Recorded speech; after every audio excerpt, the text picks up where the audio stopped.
Hello everyone, welcome to my channel.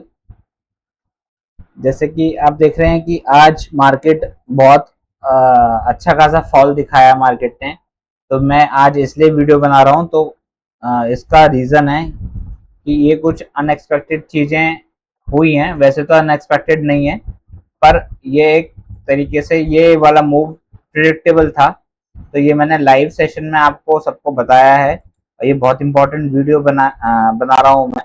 इसको आप पूरी वीडियो ध्यान से देखिएगा। जो जो चीजें मैंने बताई है इसमें, वो आप ध्यान से समझो। थोड़ा सा वेव का स्ट्रक्चर भी मैंने इसमें समझा रहा हूँ इसके अंदर। तो आप इसको ध्यान प्रॉपर तरीके से आप समझो और फिर मुझे कमेंट्स में जो भी डाउट हो वो आप मुझे पूछ सकते हैं। तो चलिए देखते हैं। ये निफ्टी का मैंने डेली के टाइम फ्रेम पर चार्ट ओपन किया हुआ है। जैसे कि आप देख रहे हो कि आज 500 पॉइंट के आसपास का मूव जो फॉल मिला है हमें, ये एक्सपेक्टेड था या नहीं था, उसकी हम कैलकुलेशन कर रहे हैं। जिसने वेव एनालिसिस का कोर्स नहीं किया हुआ है, फिर भी मैं थोड़ा सा बता रहा हूँ। वेव वो नहीं समझ पाएंगे, फिर भी मैं थोड़ा सा बेसिक स्ट्रक्चर समझा दूंगा। तो चलिए स्टार्ट करते हैं फिर इसको। अब जैसे कि ये आप देख रहे हो, पिछले 2 साल से अच्छा खासा मूव मार्केट में आया। सितंबर 2024 से एक ये फॉल मिला हमें, इसका बाउंस मिला, ठीक है। और फिर इस पूरे बाउंस का ये रिट्रेसमेंट आया है और रिट्रेसमेंट के बाद ये फाइनल लेग ऊपर की तरफ कंप्लीट हुई है, ठीक है। अब इसको मैं अगर वेव के अकॉर्डिंग समझाऊं आपको, तो वेव में पैटर्न्स होते हैं, corrective patterns A B C। इन चीजों को आप थोड़ा सा केयरफुली समझना। बहुत कम लोग हैं जो वेव, इलियट वेव या न्यू वेव के कंसेप्ट को थोड़ा सा यहाँ पर लाते हैं और रीजन बताते हैं कि कैस क्यों मूवमेंट आई, ये एक्सपेक्टेड था या पता ही नहीं था कि ऐसा मूव आ भी सकता है या नहीं आ सकता, उसका हम डिस्कशन कर रहे हैं। तो जैसे कि करेक्टिव वेव आती है और एक इम्पल्स वेव आती है। वेव्स के अंदर इम्पल्सिव वेव दोनों तरफ आ सकती हैं, नीचे की तरफ भी और ऊपर की तरफ भी। अब जैसे कि मैं यहाँ से एक सिलेक्ट करता हूँ, ये स्ट्रक्चर करेक्टिव नेचर का स्ट्रक्चर है सारा। ये मैंने यहाँ से सिलेक्ट किया और ये पूरा, पहले तो बड़े टाइम फ्रेम में मैंने इसको यहां से सिलेक्ट करके ए बी और ये सी का स्ट्रक्चर पूरा कंप्लीट हुआ था, ठीक है। बड़े टाइम फ्रेम में मैं इसको अगर एडिट कर देता हूँ, थोड़ी वीडियो ये लंबी हो सकती है, पर आप ध्यान से समझना चीजों को। और बहुत इंपॉर्टेंट चीज है ये, इजीली समझ में नहीं आ पाती, फिर भी आप कोशिश कीजिएगा कि ये इजीली समझ में आ जाए, ठीक है। ये मैंने कैपिटल उसमें ABC का नोटेशन कर दिया। ये बड़े टाइम फ्रेम में हम काउंट करते हैं, ठीक है। ये जिसको वेव नहीं मालूम है वो वेव एनालिसिस का कोर्स कर सकता है, ठीक है। और थोड़ा सा मैं बिल्कुल बेसिक समझा रहा हूँ जिससे सबको समझ में आ जाए कि ये एक्चुअली मार्केट में हो क्या रहा है। तो ये स्ट्रक्चर आप देख रहे हो, ABC का स्ट्रक्चर हुआ, ठीक है, बड़े टाइम फ्रेम में। इसके बाद ये मूव आई ऊपर की तरफ, ये सेकंड मूव आई और ये इसका स्ट्रक्चर ऊपर की तरफ, इस पूरे बाउंस का स्ट्रक्चर आया। मतलब बाउंस का रिट्रेसमेंट हम लगाएंगे तो देखेंगे कि लगभग कहां तक का रिट्रेसमेंट कंप्लीट हुआ है। ये तो रहा बड़े टाइम फ्रेम का। अब मैं क्या करता हूं, इसको छोटे टाइम फ्रेम में आपको एक्सप्लेन करता हूं। वैसे तो डेली टाइम फ्रेम पे भी हम समझा सकते हैं। तो इसके अंदर मैं इसको रहने देता हूं एक बार और। इम्पल्स वेव का स्ट्रक्चर मार्क करता हूं यहां से, 1 2 3 4 और ये 5, ठीक है। मैं इसका नोटेशन थोड़ा सा चेंज कर दूंगा।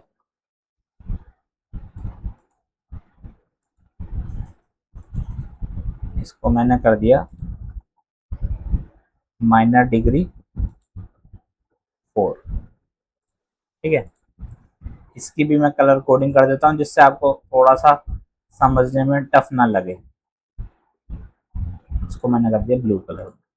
अब ये जो आप ब्लू कलर में देख रहे हो लाइन, ये वेव काउंट है, ये बड़े टाइम फ्रेम की वेव काउंट है। 1 2 3 4 और 5। ये 4 क्यों कंप्लीट हुई यहाँ पर, उसका भी रीजन मैं अभी बताऊंगा। तो आप देखो बड़े टाइम फ्रेम में ये एबीसी का स्ट्रक्चर कंप्लीट हुआ था। इसको हम वीकली के टाइम फ्रेम पे भी देख सकते हैं। वीकली के टाइम फ्रेम पे अगर मैं लेके जाता हूँ, वीकली के टाइम फ्रेम पे ये एबीसी का स्ट्रक्चर कंप्लीट हुआ, और डेली के टाइम फ्रेम पे 1 2 3 4 कंप्लीट हुआ। मैं इसको डेली के टाइम फ्रेम पे दिखाता हूँ। तो ये जो मूव आया था, ये हमारा सी का जो वेव यहाँ पर कंप्लीट हुई थी, सी की लेंथ, ये लेवल हमारा लगा था 22,000 के अराउंड, 22,200 100 के आसपास ये लेवल हमारा लगा था। ठीक है, इसके बाद ये बाउंस आया। इस बाउंस को जब तक ये लेवल नहीं कटता 600 का लेवल, तो इसको हम 1 2 3 4 5 के स्ट्रक्चर में काउंट कर रहे थे। पर ये सारा नेचर हमारा करेक्टिव नेचर है। करेक्टिव नेचर होता है, अगर करेक्टिव नेचर होता है तो वो फिर रिवर्सल देता है शार्प। ठीक है, अब मैं इसको क्या करता हूँ, छोटे टाइम फ्रेम में एबीसी, इसको हम इसलिए एबीसी का पैटर्न देंगे। यहां से मैंने इसको दोबारा से सिलेक्ट करा, ये रेफरेंस पॉइंट मानते हैं हम, क्योंकि वेव से समझने के लिए इंपॉर्टेंट इसलिए बता रहा हूँ क्योंकि उससे आपको बहुत अच्छे तरीके से क्लैरिटी हो जाती है कि वेव के अकॉर्डिंग चीजें बहुत डेप्थ में समझ में आती हैं। ठीक है, ये मैंने क्या करा, स्मॉल एबीसी का स्ट्रक्चर दे दिया। नोटेशन देनी होती है, मैं इसका भी कलर चेंज कर देता हूँ। इसका मैंने कलर सिलेक्ट कर लिया, ग्रीन कलर, सॉरी ग्रीन तो डार्क हो जाएगा ज्यादा, मैं ये कलर चूज कर लेता हूँ, रेड। अब यहाँ पे देख रहे हो येलो वाला जो मार्क है ये एबीसी का स्ट्रक्चर बड़े टाइम फ्रेम पे है। ब्लू मार्क जो है ये 1 2 3 4 5 का स्ट्रक्चर है। अब डाउट ये था, मतलब आज से कुछ टाइम पहले भी, कि ये वाकई 1 2 3 4 5 का स्ट्रक्चर है या हमारा एबीसी का स्ट्रक्चर है। अगर ये 1 2 3 4 5 का स्ट्रक्चर होता तो ये हमारा, यहां से हम इसको 1 2 3 काउंट करते, पर ये इसने बहुत ज्यादा टाइम ले लिया। टाइम इसलिए लिया क्योंकि जब ए वेव हमारी यहां पर बनी, अब मैं इसको थोड़ा सा टाइम के अकॉर्डिंग समझा देता हूं। यहां से ये जो लो लगा है हमारा, इस कैंडल का लो कितना है, 22,182। यहां से लेकर यहां तक की लेंथ कितनी है, मतलब यहां से कितना टाइम लगा, उसकी हम कैलकुलेशन कर लेते हैं कि कितने कैंडल्स में हमारा ए वेव का स्ट्रक्चर बना है छोटे टाइम फ्रेम में। ये मैंने डेट रेंज सिलेक्ट करी, इसको मैंने कर दिया यहां से। ठीक है, ये मैंने, ये 11 बार्स आ रही हैं। ये कितनी बार्स आ रही हैं, 11। मैं कलर कोडिंग चेंज करनी होगी इसकी। ठीक है, ये 11 कैंडल्स लगी इसको ए वेव के स्ट्रक्चर को कंप्लीट करने के लिए। इसके बाद बी का फॉर्मेशन बना, बी का फॉर्मेशन कितना टाइम लगा उसकी कैलकुलेशन करते हैं। मैं इसलिए बता रहा हूं क्योंकि सी वेव का स्ट्रक्चर आपको समझाऊंगा कि सी वेव यहीं क्यों खत्म हुई, उसका रीजन है। हर चीज का देखो वेव के अंदर रीजन होता है, तो इसलिए बोलता हूं मैं कि वेव आप सीखो, उससे बहुत इन डेप्थ क्लैरिटी होती है। तो यहां से मैंने क्या करा, जहां से ए वेव का स्ट्रक्चर कंप्लीट हुआ था वहां से मैंने सेकेंड काउंटिंग करी यहां तक की। इसने कितने कैंडल्स लिए हैं, 32 कैंडल्स। इस वीडियो को आप ध्यान से समझना, एक बार में नहीं समझ आया तो बार बार देख सकते हो। ये देखो 32 कैंडल्स हमारी यहाँ पर बनी और 11 कैंडल्स यहाँ तक बनी, तो 11 प्लस 32 कितने हो गए, 43। अब क्या होता है, एबीसी का स्ट्रक्चर के अंदर ए वेव ने जितना टाइम लिया और बी वेव ने जितना टाइम लिया, तो हम क्या करते हैं, ए प्लस बी डिवाइडेड बाय 4 करते हैं पहला केस, डिवाइडेड बाय 2 करते हैं सेकंड केस, या A plus B equal to C, ये थर्ड केस लेते हैं हम। सी को कंप्लीट करने के लिए तीन कैटेगरी है, तीन टाइम है सी को कंप्लीट करने के लिए। तो पहला केस क्या था कि ए वेव ने जितना टाइम लिया प्लस बी वेव ने कितना टाइम लिया, तो A plus B equal to 43, 11 plus 32 43। अगर हम 43 का 1/4 लेते हैं तो 1/4 कितना बैठेगा, लगभग लगभग अगर हम कैलकुलेट करते हैं 43 को हम 44 कंसिडर कर लें या 42 कंसिडर कर लें, तो 43 डिवाइडेड बाय 4 लगभग 11 कैंडल्स आ रही हैं। ठीक है, अब 11 कैंडल्स हम यहां से काउंट करेंगे जहां हमारी बी वेव कंप्लीट हुई है।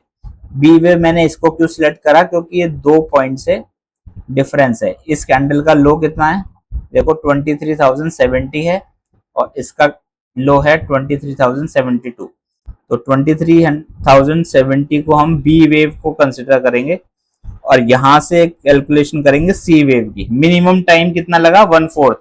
अगर 1/4 कंप्लीट हो रहा है तो हम इसको, यहां आज की डेट आ रही थी 1/4 कंप्लीट होने के लिए,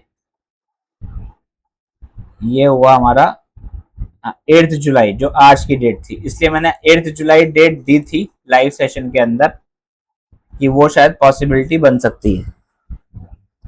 अब देखो 1/4 का टाइम होता है या हाफ टाइम पीरियड होता है या ए प्लस बी इक्वल टू सी होता है। अब ये वाली कैटेगरी जो कंप्लीट हुई है ये हाफ टाइम पीरियड में कंप्लीट हुई है। अगर मैंने 11 प्लस 32 करा तो 43 आया, 43 को डिवाइड करोगे 4 से तो 11 आया, तो पर 11 कैंडल्स में ये कंप्लीट नहीं हुआ था, तो इसने 21 कैंडल्स ली हैं, तो हम 43 को क्या करेंगे, डिवाइडेड बाय 2 करेंगे, तो कितना आया 21.5, मैं 21 लेके चल रहा हूँ। तो 21 फर्स्ट कैंडल जो है वो हमारी कहाँ कंप्लीट हुई, आज के दिन कंप्लीट हुई। क्लियर हुआ। तो इसने क्या सिलेक्ट करा, A plus B equal to C का स्ट्रक्चर कंप्लीट करा इसने। मैं इसको वेव ए प्लस, मैं प्लस का साइन, हाँ, A wave A plus wave B,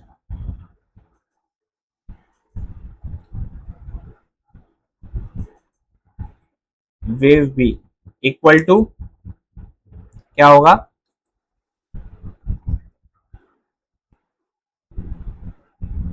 wave C, wave सी का जो टाइम है wave A plus wave B equal to wave C by 4 या सी बाय 2। ये जो कंप्लीट हुआ है ये वेव सी का टाइम लगा है आधे टाइम पीरियड में। ठीक है, ये जो कैटेगरी हुई है ये आधे टाइम पीरियड में कंप्लीट हुई है। यहाँ पर मैं इसको थोड़ा सा, एक सेकेंड, हाँ, इसने आधा टाइम पीरियड लिया है। वेव ए ने कितना लिया था, 11 लिया था। मैंने देखो 3 केस बताए थे, 11 प्लस 32 कितना हुआ 43। इसको हम क्या करेंगे, डिवाइड बाय 2 कर देंगे, डिवाइड बाय 2 कितना आया 21। क्लियर, ये आया थी वैल्यू। ठीक है, 21 कैंडल्स इसने लिए हैं, ये हाफ टाइम पीरियड था। तो वेव सी का जो मिनिमम टाइम पीरियड होता है या तो 1/4 आएगा ए प्लस बी का 1/4 या हाफ टाइम पीरियड या बराबर ए प्लस बी इक्वल टू सी। तो इसने सिलेक्ट करा हाफ टाइम पीरियड। इसका इंडिकेशन हमें छोटे टाइम फ्रेम पे पता चला। इसको हम अगर 1 आवर के टाइम फ्रेम पे देखेंगे तो कोई ना कोई कैंडल हमें रिवर्सल की मिली है। ऐसा नहीं है कि चीजें नहीं पता चलेंगी। ये देखो शूटिंग स्टार मिला, ठीक है, इसको हम शूटिंग स्टार ग्रेवस्टोन डोजी बोल सकते हैं। डोजी भी बना है और एक कॉम्बिनेशन भी बना है इवनिंग स्टार। इवनिंग स्टार जैसे ही एक्टिव हुआ तो यहाँ से फॉल स्टार्ट हो गया कल के दिन ही। ठीक है, एक दिन पहले ही स्टार्ट हो गया था, कंफर्मेशन एक दिन पहले आ गई और आज इसने पूरी तरह कंफर्म कर दिया कि जो हमारा सी लेग है, सी वेव है, सी वेव हमारी यहाँ कंप्लीट हो चुकी। तो ऐसा नहीं है कि देखो वेव के अंदर बहुत सारे केसेस होते हैं, बहुत सारे केसेस हमें मतलब आपस में हमें जोड़ के देखने पड़ते हैं कि किस टाइम फ्रेम में क्या वैल्यू या क्या सिचुएशन मार्केट की हो रही है। ठीक है, ये तो रही सी वेव की काउंटिंग। ये मैंने आपको बताया था कि 11 दिन प्लस 32 दिन कितने हुए 43। आधे टाइम पीरियड में कंप्लीट करेगा या पूरे में करेगा या 1/4 में करेगा, इसने करा आधे में, इसलिए इसने कंफर्मेशन आज पूरी दे दी, इसलिए फॉल आया है ये। अब ये तो रहा सी वेव का स्ट्रक्चर। अब मैं इसको सारी ड्राइंग्स को रिमूव कर देता हूं।